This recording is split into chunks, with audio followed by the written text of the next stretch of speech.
morning po sa ating lahat. Amen. Pwedeng batiin yung kaliwat kanan and say, I'm happy to see you today. Amen. Alright.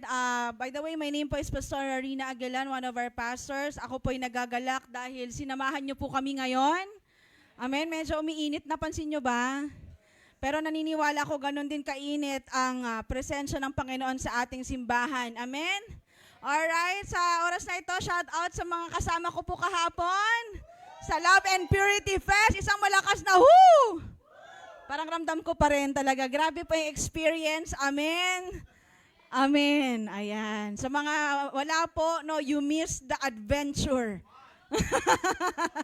Amen. Pero maganda po ang ginawa ng Panginoon sa atin. Amen. Alright. And anyways, today po is actually our series break.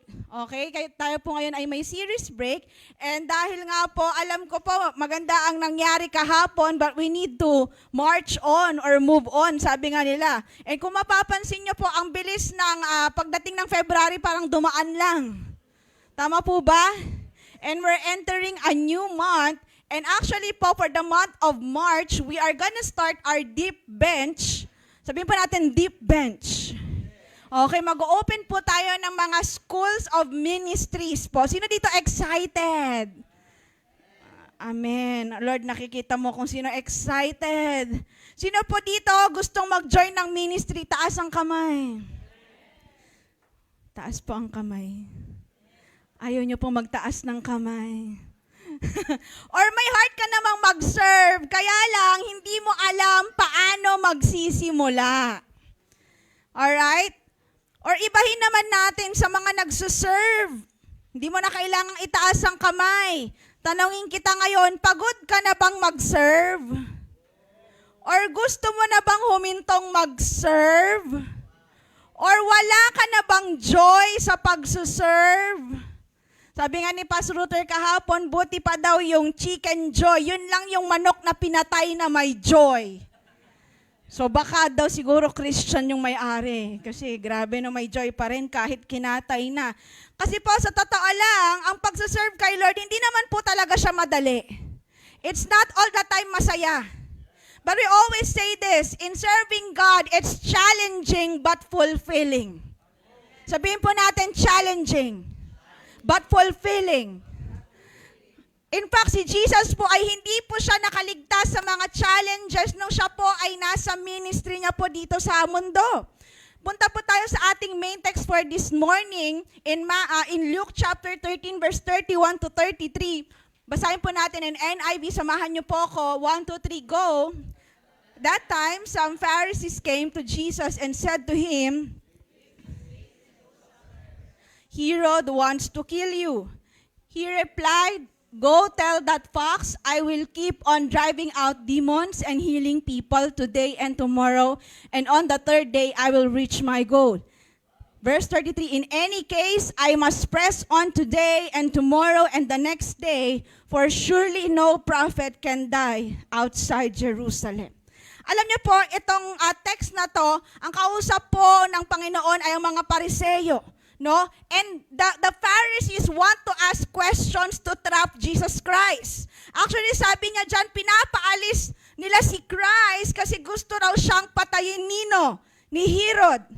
Okay? Pero sa totoo lang, ang mga Pharisees na ito, kaya lang nito ginagawa kasi ayaw din naman talaga nila kay Herod. So si Herod Antipas po ay may record po siya talaga na pumapatay po siya ng tao. At isa sa mga sikat na pinatay niya in the Bible ay sino? Si John the Baptist. Kung maaaral niyo po, siya po yung nagpapugot kay John the Baptist. Alright? Kaya alam niyo po, dito natin makikita na gagawin po lahat ni Satan para i-distract ka at i-alis ka sa pagsuserve mo kay Lord. Kasi bakit kung kailan nasa height na si Jesus ng kanyang ministry, ay doon naman may pagbabanta sa kanya. Di ba minsan ganun tayo, nagsaserve ka sa Lord, grabe ang on fire mo, tapos biglang may dumaan na testings, merong mga distractions na dumarating sa buhay mo. Amen. Kasi gagawin talaga lahat ng kaaway para tuluyang kang mawala sa pagsaserve mo at mawala ka sa Panginoon. Pero wag po kayo mag-alala, sabihin nyo, do not worry. Okay? We will learn this morning how can we respond and keep on serving God no matter what. Kaya po samahan niyo po ako as we talk about the truths in serving God. Sabihin po natin truths. Pwede po ba tayong tumayo saglit? Tayo po ay mananalangin. Sige po, let's pray. Father, we thank you so much for this wonderful morning. Una sa lahat, Holy Spirit, kanina ka pa po nandito, first service pa lang, ramdam na ramdam namin ang presensya mo, nagmi-minister sa bawat isa. Pero naniniwala ako sa second service, hindi ka rin, Lord, hindi mo hahayaan na may malalagpasan ka sa oras na ito. Dalangin ko po, Panginoon, sa pamamagitan ng mensaheng ito, magkaroon po kami ng pusong bukas, isipan na handang matuto, na makita namin ang kagandahan ng pagsaserve sa iyo. I pray whatever, Lord God, the word is for us, Lord, kung rebuke, correction, Lord, encouragement, learning, I pray, God, that it will really resonate in our hearts. And it will compel us to do something, Lord God. Marami pong salamat, Holy Spirit. And I pray that you use your servant. Holy Spirit, it's not about me, it's all about you. Ikaw po ang makita at ako lamang, ikaw mong makita, Lord, ako itawid mo sa inyong likuran. Marami pong salamat, Lord. We praise you, we honor you. In Jesus' name we pray. Amen and amen. Bago po tayo umupo, pwede ba maghanap ng 5 tao at sabihin mo, ready ka na bang mag-serve?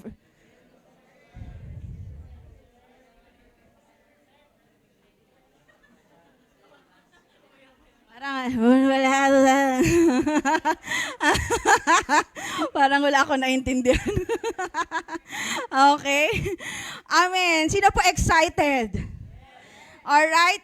So there are 3 truths in serving God according to the text that we had read. Alright? Number 1 po is there are hindrances. Sabihin po natin hindrances. Sa Tagalog, meron daw pong mga balakid. Balakid. Okay, in verse 31, sabi dyan, at that time some Pharisees came to Jesus and said to him, leave this place and go somewhere else. Herod wants to kill you. Alam niyo po, ang reality, pag tayo po ay nagsaserve sa Panginoon, hindi po ito patungkol sa pagiging sikat.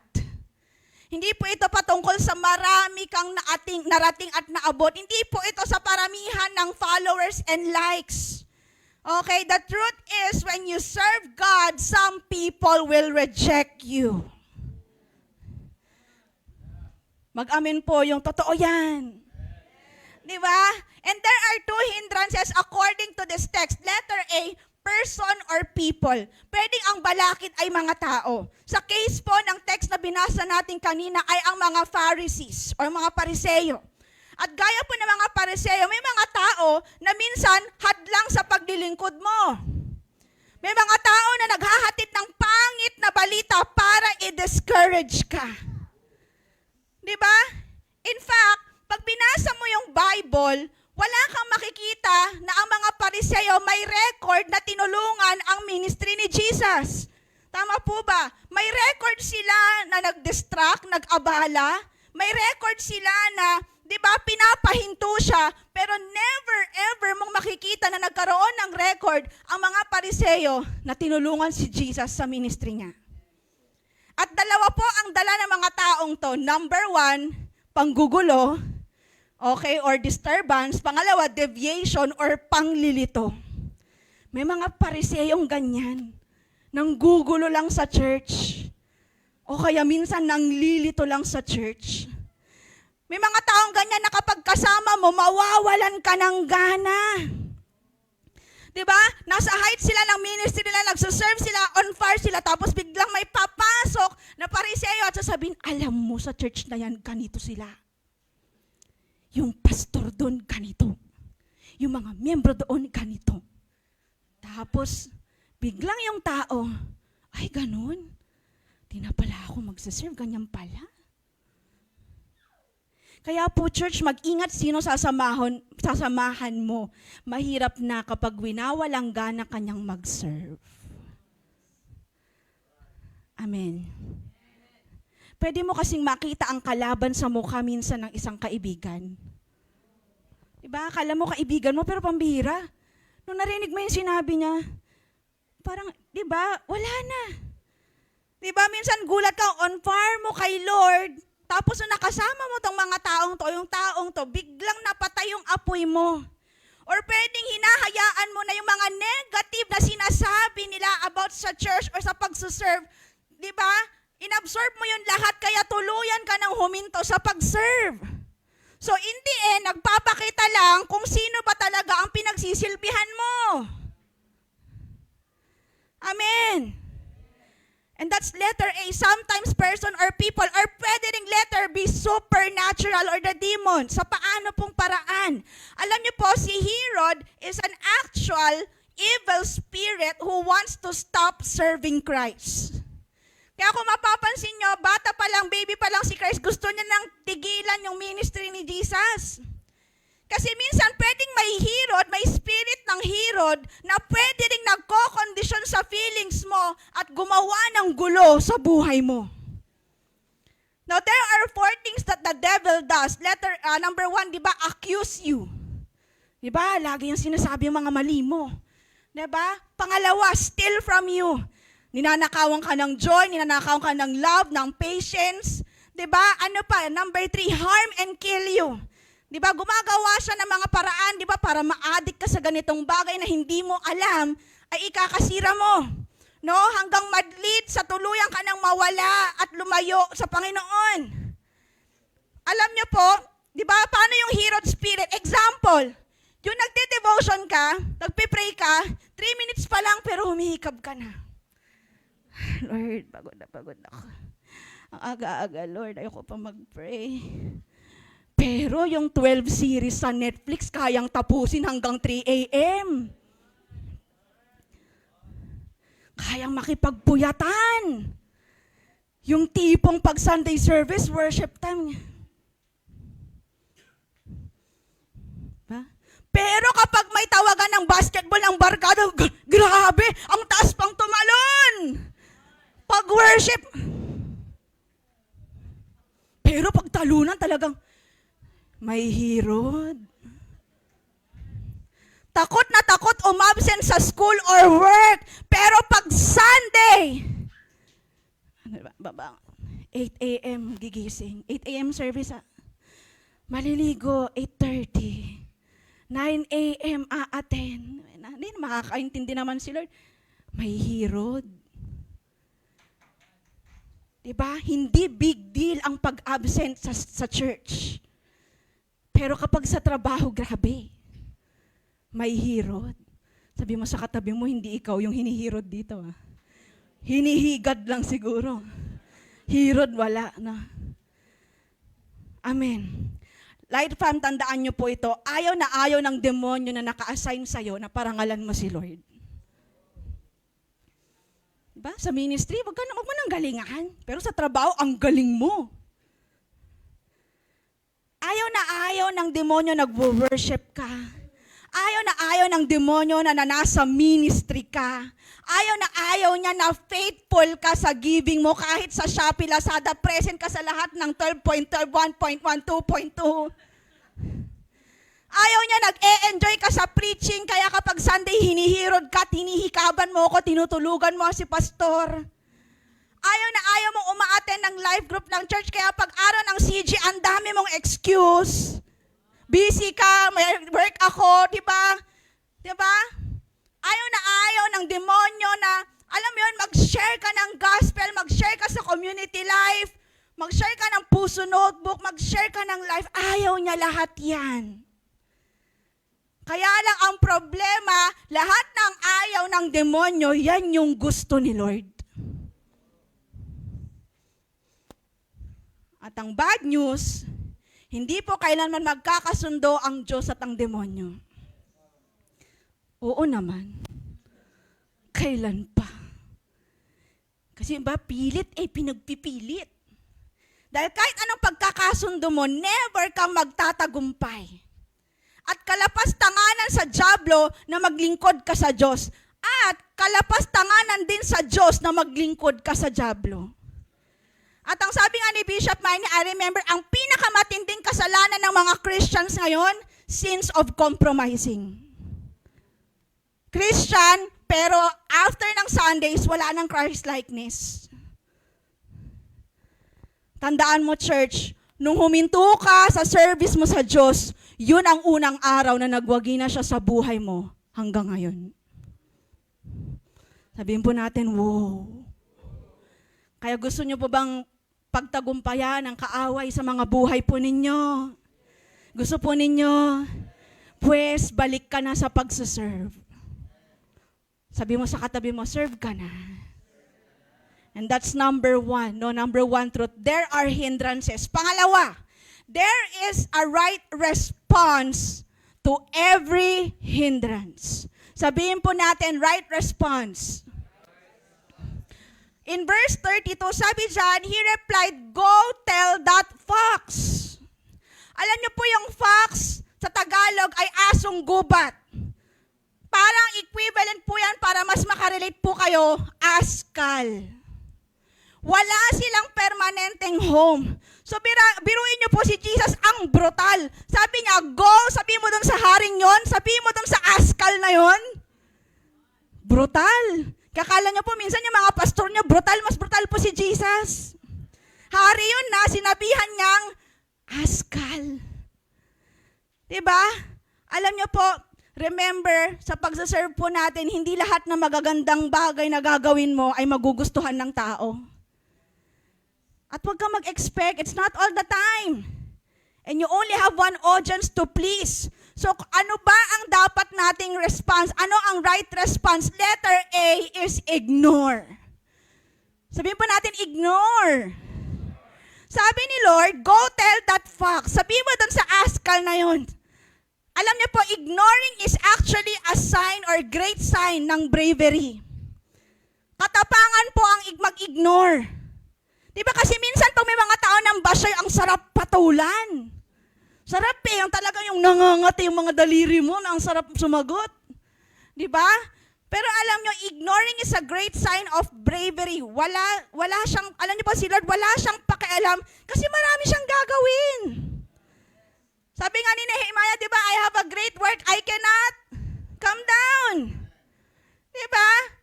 3.5 years na nga lang ako dito sa mundo, sasayangin ko pa? Parang yung sinasabi ni Jesus eh. And alam niyo po, spending energy with the wrong people is a great hindrance to serving God. Giving much time to the devil's dictation is just a waste of time.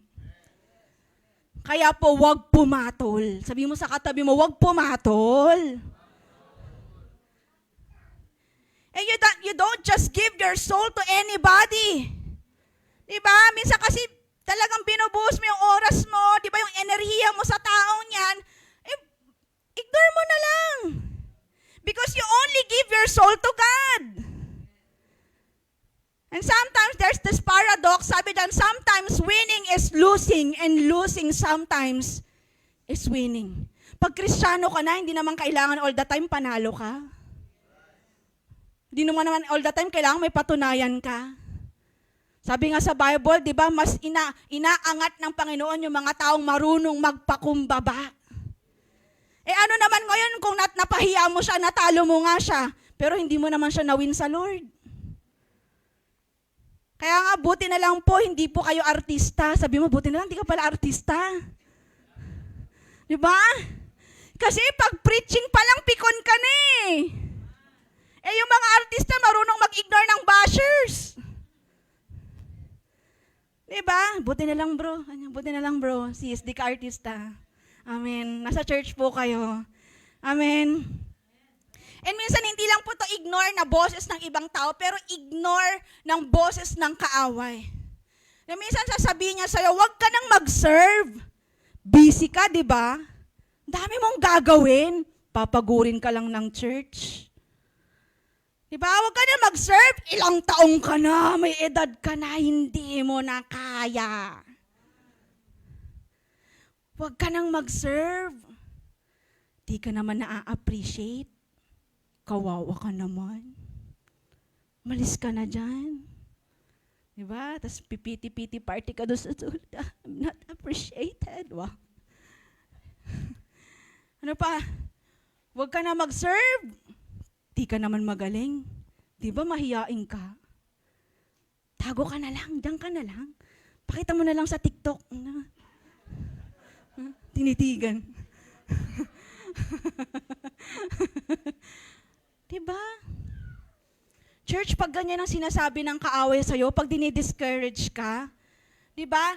You gotta tell the devil to shut up. Shut up! Bakit po kayo takot sa demonyo? Pag sinasabihan kayo ng discouragement, sabihin nyo, shut up! Sino ba nagsabi na kapag may edad, hindi na pwedeng mag-serve? Diba? Ito nga sila Daddy Bishop, diba? Grabe, umaate ng prayer works every Wednesday. Diba? Sino ba nagsabi na all the time kailangan tayong i-appreciate? Diba? Kung hindi ka nakikita ng tao, nakikita ka ng Diyos. Sino bang nagsabi na hindi nakakapagod mag-serve? Oo, nakakapagod. Pero kung para sa Diyos, anong karapatan nating magreklamo kung ang buhay na meron tayo ay hiram lang natin? Kaya kung ang puso mo handang maglingkod, aba, huhusay ka. Magsumikap ka at magpa-train ka. So tell the devil, kapag dinidiscourage ka, anong sasabihin mo? Shut up! Diba? Minsan takot tayo sa kilos ng demonyo, pero hindi ba dapat mas matakot ka kapag hindi na kumikilos ang Diyos sa buhay mo?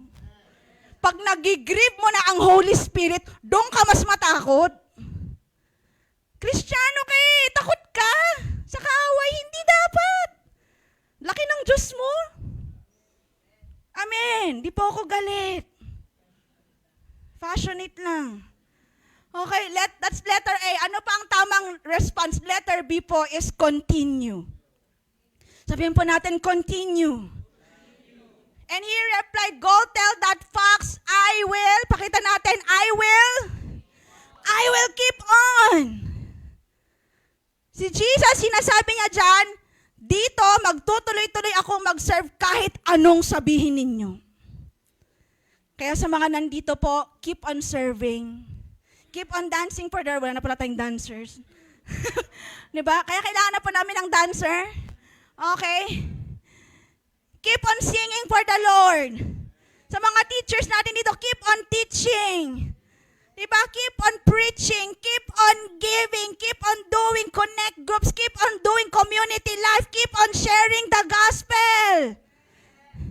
Dahil kapag tumigil po tayong maglingkod, hindi naman po tayo sa Lighthouse Church mananagot, hindi rin po sa tao mananagot tayo kundi sa Diyos. Alam niyo po, hindi magwawag yung isang Kristiyano na hindi na naglilingkod. Kailanman hindi magwawagi. Para po siyang isang sheep na ready siyang lapain ng mga wolves anytime. Bakit? Balikan po natin, alalahanin po natin yung story ni Job. Job chapter 1 verse 9 to 10. Sabi dyan, does Job fear God for nothing? Satan replied. Basahin po natin verse 10. Have you not put?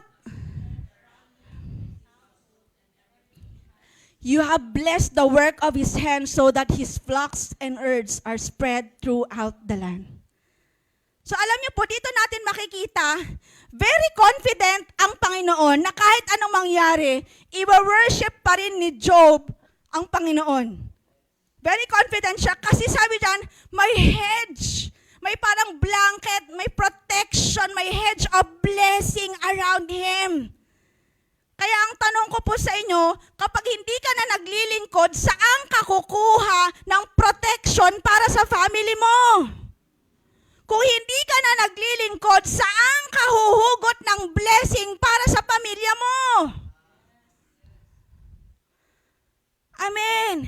Kaya po all the more magtuloy ka. Bakit? May blessing sa pag-continue. May protection sa pag-continue. May blessing sa pag-continue.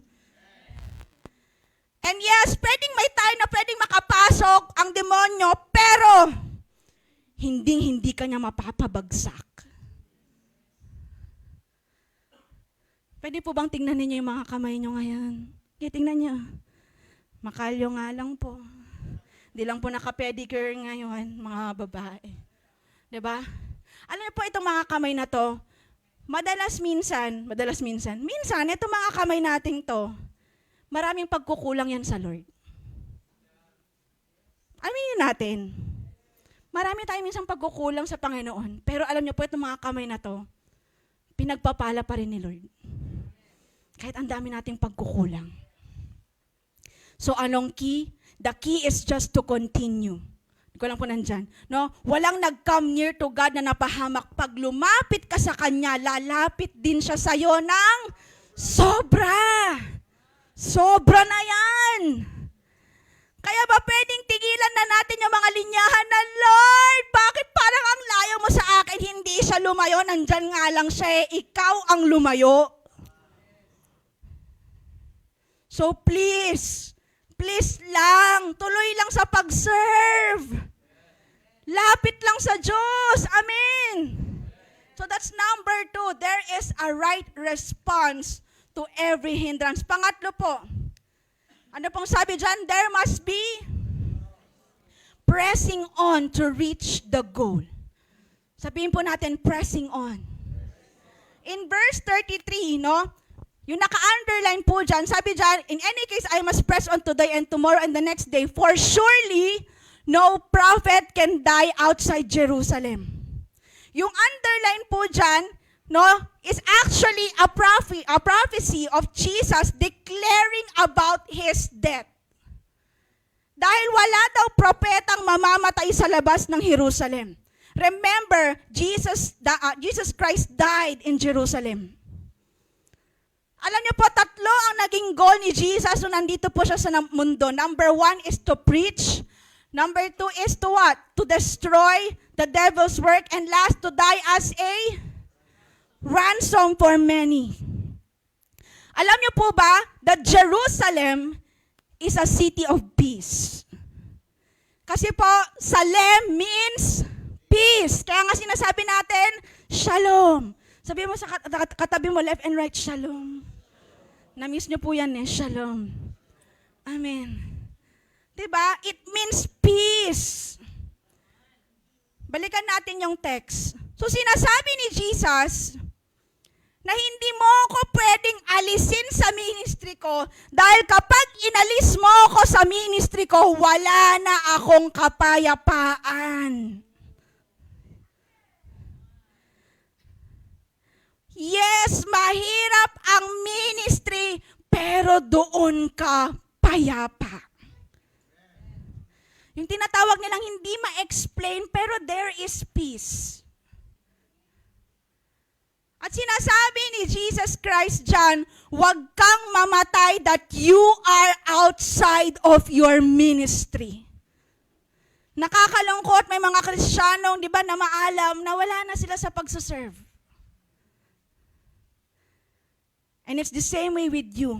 Mahirap man ang ministry, challenging, pero doon ka makakahanap ng kapayapaan.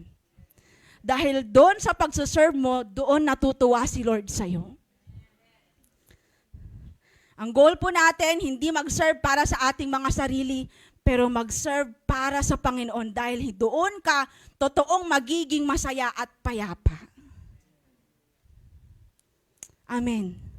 So balikan po natin 3 truths po. Number 1, there are. Number 2.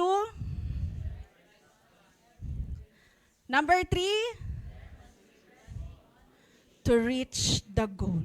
Palakpakan po natin ang Panginoon. Asan ang ating mga ka-brother? Mga ka-brother ko dito. Okay. Sino po dito, di ba, you are really reminded of the word today. Yung parang, ang sarap ulit mag-serve. Ako lang po ba nakaramdam? Sana po maramdaman ninyo, no? Pero ang sarap po mag-serve. In Matthew chapter 25 verse 21, anong sabi dyan in NIV version? Basahin po natin ang sabay-sabay. His master replied, "Well done, good and faithful servant. You have been faithful with a few things. I will put you in charge of many things. Come and share your master's happiness." Imagine, harap-harapan, sinasabi ni Jesus to sa'yo. Hindi ba't ang sarap? Parang hindi nga lang ang sarap parang sige Lord.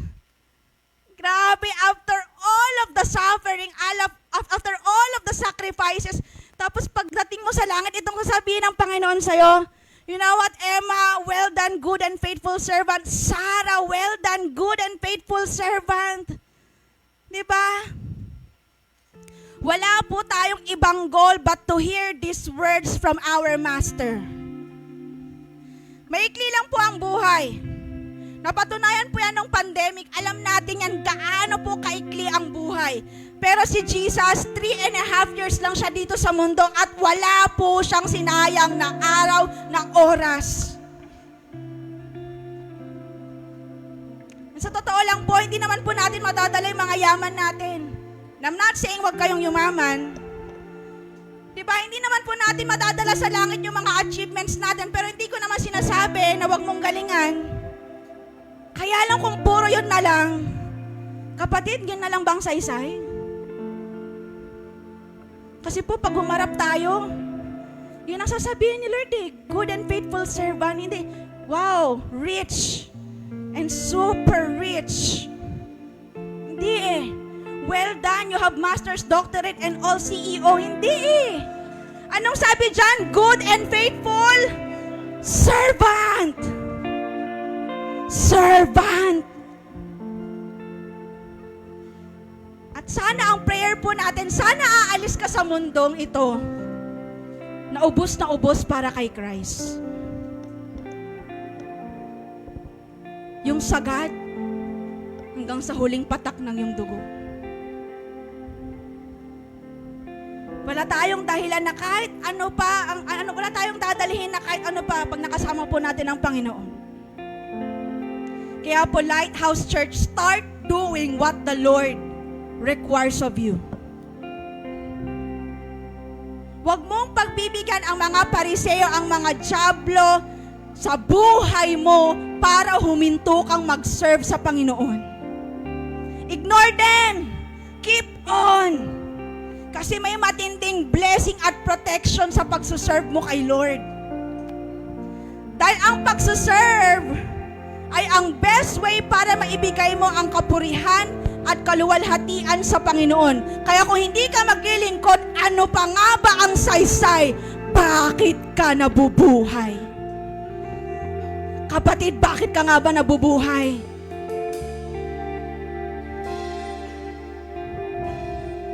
You want to glorify God? Serve. Serve now. Wala nang kasi basta mag-serve ka na. At sa lahat po ng mga anak ng Diyos na gustong mag-serve, pwede po ba tayong tumayo sa oras na ito?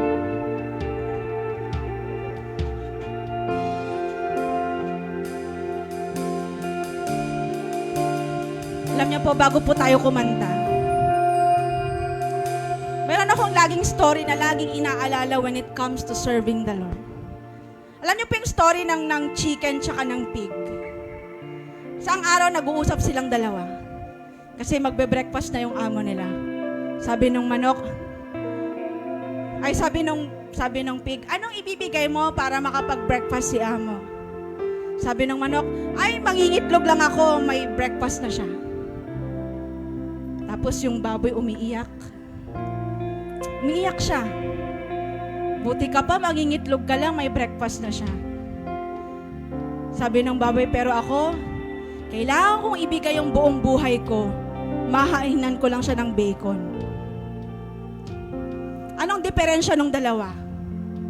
Yung manok, involved lang. Nandun lang pag kailangan. Alam mo yun, pag convenient lang sa kanya. Pero yung baboy, ang difference, yung commitment. Na sana ganun ka rin pag commitment, ibibigay mo yung buong buhay mo sa Lord at sasabi mo, Lord, I will serve you. Kaya po sa oras na ito, come on, let's just sing this song.